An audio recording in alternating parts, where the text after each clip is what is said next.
تحریک انصاف کے نامعلوم کردار۔ تیرا یہ ڈرانا، تیرا یہ دھمکانا اس بات کا ثبوت ہے کہ تحریک انصاف کے نامعلوم کردار اپنا کام کر رہے ہیں۔ ہاں، تحریک انصاف کے ویسے تو کئی کردار ہیں، لیکن کچھ کردار ایسے ہیں کہ ہر کوئی دوسرے سے سبقت لے جانے کی کوشش کرتا رہا ہے اور یہ کوشش کر بھی رہا ہے، کیونکہ ان کرداروں کی خواہش ہے کہ دوسرے کردار کی نہیں بلکہ میری زیادہ بلے بلے ہو۔ لیکن جس گھر میں سارے ہی چودھری ہوں اس گھر کی زیادہ دیر تک خیر نہیں ہوا کرتی۔ ان کرداروں کی کئی بار ملاقات ہوئی، کئی بار وعدے لیے اور دیے گئے، لیکن وہ وعدہ ہی کیا جو وفا ہو جائے، کیونکہ ملاقات کرنے والے ایک سے زائد کردار گارنٹی دینے کی پوزیشن میں ہی نہیں ہیں۔ ادھر ایک کردار حامی بڑھ کر آتا ہے تو دوسرے جلسے میں نیا محاذ کھل جاتا ہے، کیونکہ جس کی خوشی، بہتری یا پھر خوشامد کے لیے کردار اپنا کردار ادا کرتے ہیں اسے کوئی بات ہضم ہی نہیں ہوتی۔ اب ان کرداروں پر دونوں طرف، یعنی جہاں ملاقات کی جاتی ہے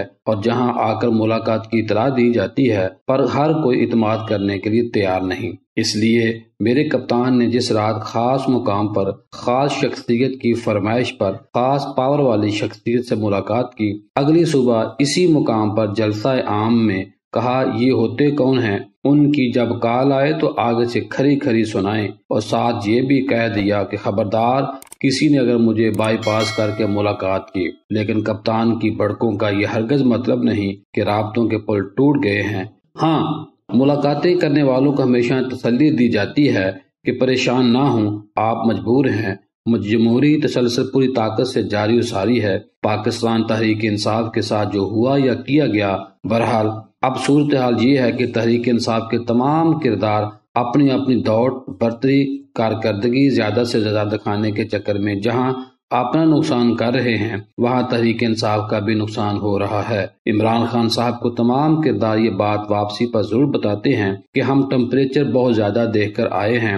جواب میں عمران خان بھی یہ کہتے ہوئے پائے گئے ہیں، کچھ نہیں ہوتا، میں نے پوری دنیا گھومی ہے، میں ان کی نفسیات کو سمجھتا ہوں، جتنا زیادہ سخت موقف ان کے ساتھ اختیار کیا جائے گا اتنا ہی زیادہ تحریک انصاف کا فائدہ ہوگا۔ جتنی زیادہ نرمی برتی جائے گی اتنی ہی زیادہ دیر سے ٹیبل پر آئیں گے۔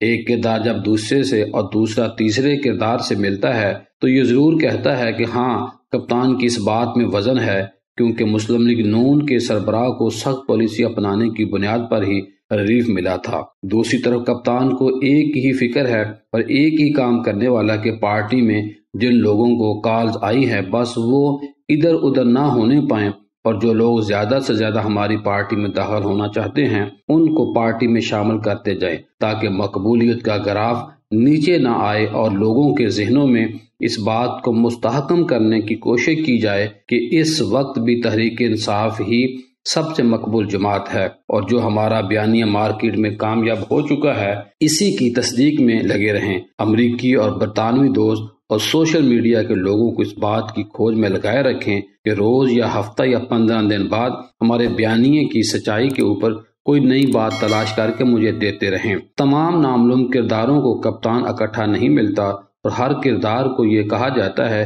کہ شاباش، آپ بہت اچھا کام کر رہے ہیں، مجھے آپ کی کہیں بھی خاص جگہ پر خاص ضرورت پڑ سکتی ہے، جو خبریں میں نے آپ کو بتائی ہیں یا آپ نے مجھ سے شیئر کی ہیں یہ آؤٹ نہ ہونے پائے۔ خان صاحب کہتے ہیں کہ اہم اجلاسوں میں خاص باتوں کو اشاروں میں کریں یا پھر لکھ کر کریں، کیونکہ ٹیپ کرنے کی صلاحیت بہت زیادہ ہے۔ سب نامعلوم کردار ایک صوبے سے بھی تعلق نہیں رکھتے، بلکہ کئی صوبوں کے لوگ اپنے اپنے سینٹر انچارج کے ذریعے اس پر کام کر رہے ہیں۔ چلاک، ہوشیار اور لومڑی کی چال چلنے والے نامعلوم کردار سب کو پتر یعنی بیٹا دے کر روانہ کرتے ہیں، اور پتر دینے کا سلسلہ جاری و ساری ہے۔ حالات کی نزاکت بلکہ حالات کی سختیوں سے تنگ آ جانے والے لوگ یہ بات بخوبی جانتے ہیں کہ حالات نارمل ہونے کا نام نہیں لے رہے۔ اجتہاد کا عالم ایک سے زائد بار کہہ چکا ہے کہ جنرل ریٹائر اشفاق پرویز کیانی صاحب یہ فائل بنا کر گئے ہیں کہ اگلے 30 سال الیکشن 5 سال کے بعد ہی ہوں گے، جس نے جو تبدیلی لے کر آنی ہے وہ پارلیمنٹ میں عدم اعتماد کے ذریعے لے کر آئے۔ لیکن میرا وجدان یہ کہتا ہے کہ اگر کپتان عمران خان نے لانگ مارچ کی کال دے بھی دی تو شاید وہ کامیاب نہ ہو، لیکن الیکشن اپنے وقت پر ہی ہوں گے۔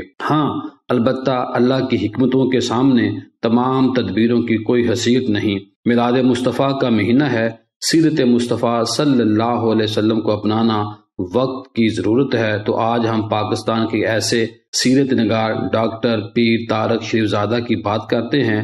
آپ چکوال کے معروف دینی صوفی گھرانے میں پیدا ہوئے، حافظ قرآن، فاضل، درس نظامی، مصنف، شاعر، خطاط، مصور اور P H D project management امریکہ سے ہیں۔ دنیا بھر میں سینکڑوں سیمینار، ٹی وی پروگرام میں سیرت النبی صلی اللہ علیہ وسلم، اسلاموفوبیا، بین المذاہب، ہم آہنگی، تصوف اور اقبالیات پہ پاکستان کی نمائندگی کرتے ہیں۔ حلقہ درود اور صوفی ادیب اشفاق احمد رحم اللہ کی جاری کردہ ماہانہ مجلس سے زندہ دلاں جیسی فکری نشست کا اہتمام مسلسل سے کر رہے ہیں۔ ڈاکٹر پیر طارق شریف زادہ سے کام جس طرح حکومت اور عوام کو لینا چاہیے نہیں لیا جا رہا۔